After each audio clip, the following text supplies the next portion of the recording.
Study blade में आपका स्वागत है। इस वीडियो में हम देखेंगे केमिस्ट्री क्लास 9 और हमारा चैप्टर रहेगा 1 हमारे आसपास के पदार्थ। और चैप्टर 1 से रिलेटेड जितना भी इम्पोर्टेंट ऑब्जेक्टिव होगा इस वीडियो में देखेंगे। देखते हैं आज का पहला प्रश्न, निम्नलिखित में कौन पदार्थ नहीं है? ए जल, बी वायु, ग ऊष्मा, ख धूलकण। तो इसमें पूछ रहा है कि इनमें से पदार्थ कौन नहीं है। तो जल पदार्थ होता है, वायु भी पदार्थ होता है, ऊष्मा पदार्थ नहीं होता है। तो इसका राइट ऑप्शन हो जाएगा ग। नेक्स्ट प्रश्न, निम्नलिखित में कौन सा कथन गलत है? क पदार्थ कणों का बना होता है, पदार्थ के कण अत्यंत सूक्ष्म होते हैं। ग पदार्थ के कण अनवरत गतिशील रहते हैं। घ पदार्थ के कण गतिशील नहीं होते हैं। तो यहाँ बोलता है कि कौन सा कथन गलत है। तो पदार्थ के कण कणों से बना होता है पदार्थ के कण बहुत छोटे भी होते हैं और गतिशील भी होते हैं। पदार्थ के कण निरंतर गतिशील नहीं होते। ये राइट ऑप्शन क्या है? गलत है। तो इसका राइट आंसर हो जाएगा घ। नेक्स्ट, कार्बन डाइऑक्साइड गैस को द्रवीभूत किया जा सकता है। ए ताप बढ़ाकर, ख दाब घटाकर, ग दाब घटाकर और दाब बढ़ाकर, घ इनमें से कोई नहीं। ऑप्शन हो जाएगा ग ताप घटाकर और दाब बढ़ाकर।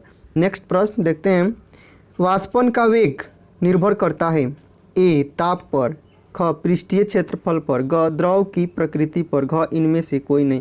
तो इसका राइट ऑप्शन हो जाएगा घ इनमें से सभी। जो वाष्पन होता है ताप अधिक रहेगा तब भी जल्दी से होगा, पृष्ठीय क्षेत्रफल जितना रहेगा वाष्पन तेजी से होगा, द्रव की प्रकृति पर भी वाष्पन निर्भर करता है। तो इसका राइट ऑप्शन हो जाएगा डी इनमें से सभी। नेक्स्ट प्रश्न देखते हैं, निम्नलिखित किसमें अंतराणुक बल सबसे मजबूत होता है? ए जल, ख कार्बन डाइऑक्साइड, ग सोडियम क्लोराइड, डी ईथर। तो ये पूछ रहा है कि सबसे अधिक मजबूत अंतराणुक बल किसमें होता है। तो हम जानते हैं कि सॉलिड में सबसे ज़्यादा अंतराकोषीय बल होता है। ये कार्बन डाइऑक्साइड गैस है, इसमें तो होगा नहीं। ये लिक्विड है, इसमें भी होगा नहीं। ईथर में होगा नहीं। सोडियम क्लोराइड जो होता है एक ठोस होता है, इसका जो होता है अंतराणुक बल मजबूत होता है। तो इसका राइट ऑप्शन ग हो जाएगा। नेक्स्ट, किसी द्रव का वाष्प में परिवर्तन कहलाता है? ए संघनन, ख वाष्पन, ग द्रवण, घ इनमें से कोई नहीं। तो देखते हैं किसी द्रव का वाष्प में परिवर्तन पूछ रहा है। तो द्रव का वाष्प में परिवर्तन होता है तो वो अवाष्पन कहलाता है। इसका राइट ऑप्शन हो जाएगा छवा का ख। अब नेक्स्ट प्रश्न, निम्नलिखित में कौन ऊर्ध्वपातित हो सकता है? ए कोयला, ख अमोनियम क्लोराइड, ग सोडियम क्लोराइड, घ चूना पत्थर। और ऊर्ध्वपातित का मतलब होता है कि सीधे ठोस से गैस बने या चाहे गैस से ठोस बने। तो कोयला सीधे ठोस से गैस नहीं बनेगा, सोडियम क्लोराइड भी नहीं बनेगा, चूना पत्थर नहीं बनेगा। अमोनियम क्लोराइड जो होता है ना ऊर्ध्वपातित हो सकता है। तो इसका राइट ऑप्शन 7 का हो जाएगा ख। नेक्स्ट, किसी गैस का सीधे ठोस रूप में परिवर्तन कहलाता है? क ऊर्ध्वपातन, ख द्रवीभवन, घ संघनन, घ उत्सर्जन। तो सीधे ठोस रूप में किसी गैस से सीधे ठोस में बनेगा तो ऊर्ध्वपातन कहलाता है। तो 8 का राइट ऑप्शन हो जाएगा क। अब नेक्स्ट पदार्थ, नेक्स्ट किसी पदार्थ द्वारा अधिकृत स्थान कहलाता है? ए घनत्व, ख अंतराणुक स्थान, ग द्रव्यमान, घ आयतन। तो अब देखते हैं कि किसी पदार्थ द्वारा अधिकृत स्थान कहलाता है तो वो होता है आयतन। तो इसका राइट ऑप्शन हो जाएगा घ। अब नेक्स्ट प्रश्न, तो 50 डिग्री सेल्सियस को केल्विन में बदलना है। तो केल्विन बराबर होता है कि 273 प्लस डिग्री सेल्सियस जो ताप दिया है। तो यहाँ पे 273.15 प्लस 50 जब जोड़ेंगे इसको तो हमारा आएगा इसका 323.15 के। इसका राइट ऑप्शन क हो जाएगा। और क, गैस की भांति किसी ठोस पदार्थ को संपीड़ित नहीं किया जा सकता है क्योंकि ए ठोस पदार्थ में अंतराणुक का स्थान अत्यंत कम होता है। ख ठोस पदार्थ में अंतराणुक का स्थान बहुत ज़्यादा होता है। ग ठोस पदार्थ में अंतराणुक आकर्षण बल नगण्य होता है।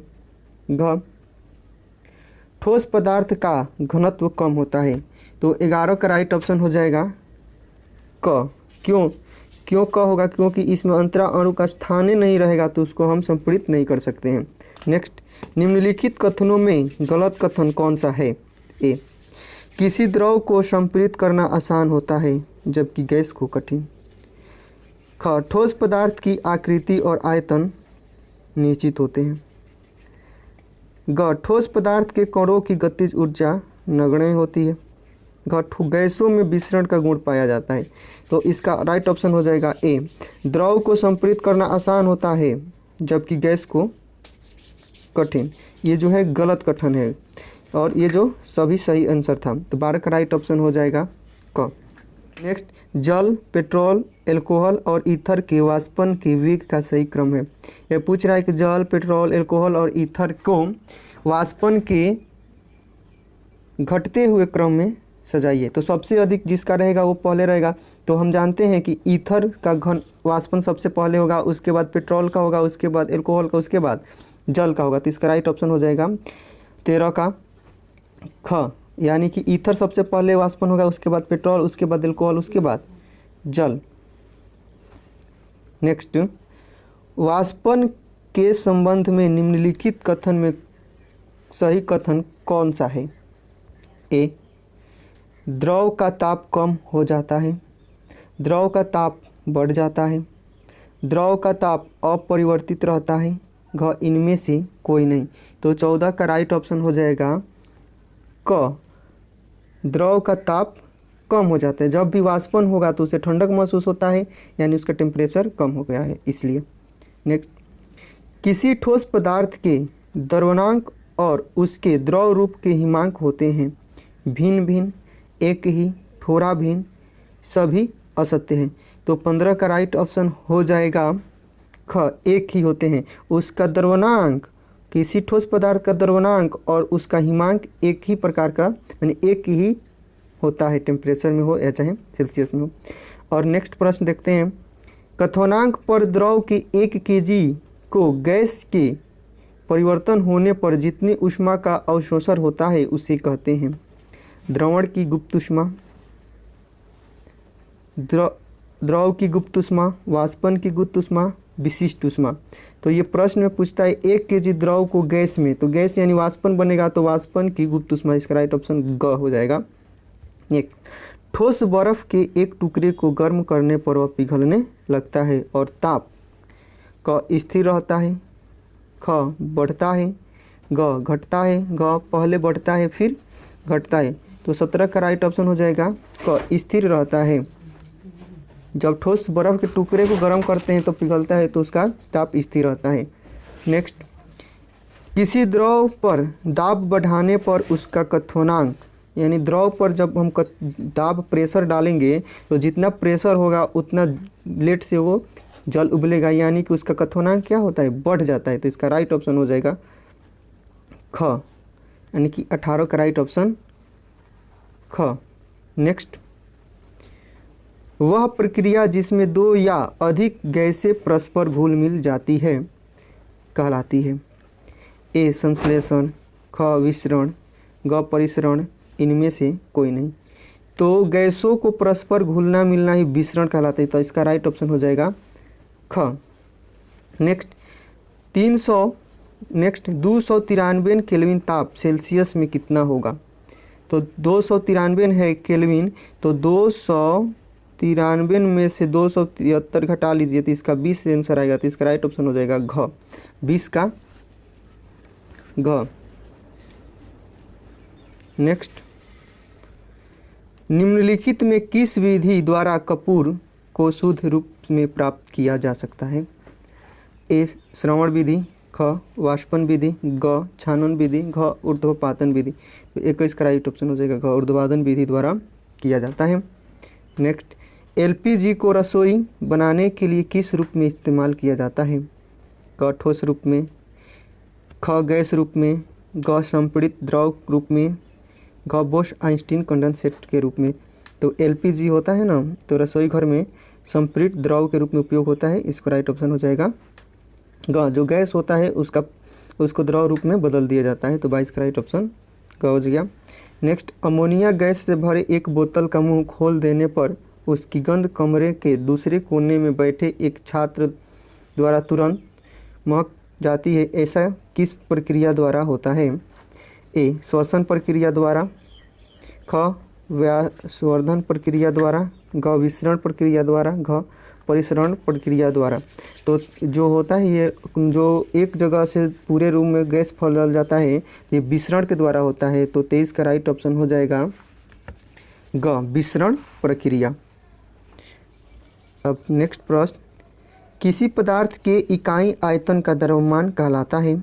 ए घनत्व, बी क्रांतिक आयतन, ग तरलता, घ परमाणु द्रव्यमान। तो हम जानते हैं कि किसी पदार्थ के इकाई आयतन का द्रव्यमान घनत्व कहलाता है। तो 24 का राइट ऑप्शन हो जाएगा क। नेक्स्ट, निम्नलिखित में कौन तरल पदार्थ नहीं है? ईथर, बालू, जल, वायु। तो बालू जो होता है नहीं बहता है, यानी तरल वो नहीं है, इसको छोड़ के सभी बहते हैं। तो इसका राइट ऑप्शन हो जाएगा ख। नेक्स्ट, शुष्क बर्फ है? ठोस NH3, ठोस CO, ठोस CH3COOH, घ ठोस CO2।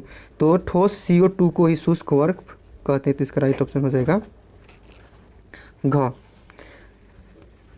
नेक्स्ट प्रश्न देखते हैं, निम्नलिखित में किस गुण के कारण किसी गैस का आयतन दाब बढ़ने पर घट जाता है? क तरलता, घ प्रस्वेदन, ग संप्रियता, घ आर्द्रता। तो 27 का राइट ऑप्शन हो जाएगा ग। संप्रियता के कारण ही, संप्रियता यानी कि गैस का आयतन दाब बढ़ाने पर वो थोड़ा सा जगह में आ जाता है, क्षेत्रफल कम होता है, यानी कि संप्रियता के कारण। नेक्स्ट, संघनन की प्रक्रिया में निम्नलिखित में कौन परिवर्तन होता है? संघनन की प्रक्रिया में निम्नलिखित में कौन परिवर्तन होता है? तो अब देखते हैं कि संघनन में क्या होता है।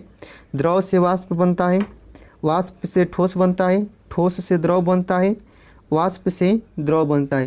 तो 28 का राइट ऑप्शन हो जाएगा घ। जब भी संघनन होगा ना तो वाष्प से द्रव बनता है, यानी वाष्प को टेम्परेचर कम करके द्रव बनाया जाता है। इसी प्रक्रिया को संघनन कहते हैं। नेक्स्ट, गर्मी के मौसम में हम सूती कपड़े पहनना पसंद करते हैं क्योंकि क हमारे शरीर को गर्म रखता है, ख यह पसीने का जल्द अवशोषण नहीं करता है, ग यह पसीने को अवशोषित कर शीघ्र वाष्पित कर देता है, घ इनमें से सभी गलत है। इसका राइट ऑप्शन हो जाएगा सी, क्योंकि यह पसीने को सोखता है और सोख करके बहुत जल्द ही इसको बाहर निकाल देता है, यानी वाष्पित कर देता है, जिससे ठंडक महसूस होती है। तो नेक्स्ट प्रश्न अब देखेंगे, सामान्यतः पदार्थ की अवस्थाओं की अधिकतम संख्या कितनी होती है? तो 1, क 2, ख 3, ग 4, घ 5। तो जो पदार्थ होती हैं तो उसकी सामान्यतः संख्या 3 होती है, ठोस, द्रव और गैस। तो 30 का राइट ऑप्शन हो जाएगा ख। नेक्स्ट, निम्नलिखित में किस पदार्थ का ऊर्ध्वपातन नहीं होता है? क नौशादर का, घ आयोडीन का, ग जल का, घ कपूर का। तो किसका ऊर्ध्वपातन नहीं होगा, यानी कि ऊर्ध्वपातन यानी ठोस से डायरेक्ट गैस में कौन नहीं बदलता है? तो 31 का राइट ऑप्शन हो जाएगा ग जल। जल होता है जो डायरेक्ट ठोस से गैस नहीं बनता है, यानी कि ये तो जल लिक्विड होता है, इसलिए इसका राइट ऑप्शन ग हो जाएगा। निम्नलिखित में कौन सा कथन गलत है? क ठोस पदार्थ की गतिज ऊर्जा न्यूनतम होती है, ये बात सही है। वाष्पन की क्रिया द्रव की ऊपरी सतह होती है, ये बात सही है। पदार्थ की द्रव अवस्था का तरलता सबसे अधिक होती है, ये बात गलत है, क्योंकि द्रव अवस्था में ही तरलता अधिक नहीं पाया जाता है, गैसीय अवस्था में पाया जाता है। गैस का सीधे ठोस में परिवर्तन ऊर्ध्वपातन, ये भी बात सही है। तो इसका राइट ऑप्शन हो जाएगा ग। अब नेक्स्ट प्रश्न, निश्चित आकृति और निश्चित आयतन वाले पदार्थ अवस्था कहलाती है? ए ठोस, ख द्रव, ग गैस, घ इनमें से कोई नहीं। तो यहाँ निश्चित आयतन और निश्चित आकृति ठोस का होता है, तो 33 का राइट ऑप्शन का हो जाएगा। अब नेक्स्ट, वह प्रक्रिया क्या कहलाती है जिसमें किसी द्रव के संपूर्ण पिंड में से द्रव के कण निकालकर वाष्प के रूप में परिवर्तित करते हैं? यानी कि द्रव के संपूर्ण पिंड से द्रव के कण निकालकर वाष्प बनाते हैं। क कथन, ख वाष्पन, ग द्रवण, घ शीतलन। तो ये देखते हैं, द्रव के संपूर्ण में से द्रव के कण निकाल कर वाष्प बनाया जाता है।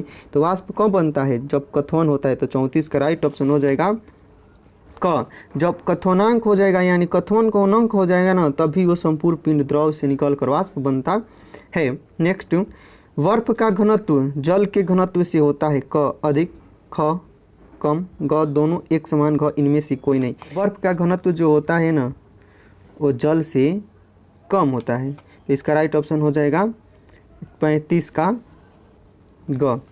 अब नेक्स्ट प्रश्न देखते हैं, निम्नलिखित में किसकी गतिज ऊर्जा सबसे अधिक होगी? तो जो जिस पदार्थ में खाली स्थान ज़्यादा होंगे उसकी गतिज ऊर्जा अधिक होती है। तो 36 का ऑप्शन ए देखते हैं, क ठोस की, ख द्रव की, ग गैस की, घ इनमें से किसी की नहीं। इसका राइट ऑप्शन हो जाएगा गतिज ऊर्जा सबसे अधिक होती है गैस की, यानी 36 का राइट ऑप्शन हो गया ग। नेक्स्ट, निम्नलिखित में किसके प्रभाव से पदार्थ की अवस्था में परिवर्तन लाया जा सकता है? क ताप, ख दाब, ग ताप और दाब दोनों, ग इनमें से कोई नहीं। तो 37 का राइट ऑप्शन हो जाएगा ग, ताप और दाब दोनों रहेगा तो उसकी अवस्था में परिवर्तित किया जा सकता है। नेक्स्ट, वह ताप जिस पर किसी द्रव के वाष्प का दाब वायुमंडलीय दाब के बराबर हो जाता है कहलाता है। क द्रव का कथनांक, ख द्रव का हिमांक, ग क्रांतिक ताप, घ इनमें कोई नहीं। तो इसका राइट ऑप्शन हो जाएगा क द्रव का कथनांक वायुमंडलीय दाब वाष्प दाब के बराबर होता है तो वो कथनांक जल उबलने लगता है। नेक्स्ट, लकड़ी के एक टुकड़े को ठोस पदार्थ कहते हैं क्योंकि यह कठोर और दृढ़ होता है। ताप और दाब के परिवर्तन से इसके आयतन और आकृति में परिवर्तन लाया जा सकता है। यह हल्का होता है तथा इसका घनत्व भी कम होता है। इसके अवयवी कण गतिमान होते हैं। तो 39 का राइट ऑप्शन हो जाएगा क, यह ठोस और दृढ़ होते हैं, और ये ठोस होते हैं दृढ़ होते हैं इसलिए ठोस पदार्थ होते हैं। तो 39 का राइट ऑप्शन हो जाएगा क। नेक्स्ट प्रश्न, किसी द्रव के संबंध में निम्नलिखित में कौन सा कथन असत्य है यानी गलत है? क द्रव का आयतन निश्चित होता है किंतु उसकी आकृति अनिश्चित होती है, ये बात सत्य है।